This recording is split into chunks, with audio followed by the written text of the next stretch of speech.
वाजेपर्यंत जायचे का? 5 वाजता. 5 वाजता हा. सकाळी मी झोप घेतली होती मॅडम. घेतली ना, मग आता तुला झोप नाही येणार. एक वाजता घेतली होती, जेवायला बसले होते ना, हा. म्हणून झोप घेतली होती. हा मॅडम, का? मला तुम्ही झोप आहे का बरं लावते? मला झोप आहे. मग तू रडती ना, ती किती दमती रडून रडून. तुला झोप लागते ना. मला झोप येत होती म्हणून मी हे आणलं होतं नाही का गोदडी झोपायला. कुठं? इथं गोधडी? मी म्हणलं होते सकाळी मला गोदडी झोपायला लागते. मग तू काय गोधडी आणली काय दप्तरात? नाही आणली, नाही आणली ना. घरीच ठेवली. बरं झालं बाई. किती हुशार आहे ग आराध्या, किती हुशार आहे.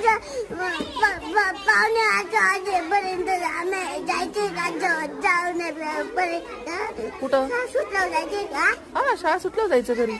मग माझे पप्पा येईन का नाही ना? हो, तुझ्या पप्पा न्यायला येतील ना 5 वाजता. मॅडम त्या दुसऱ्या गप्पीने मॅडम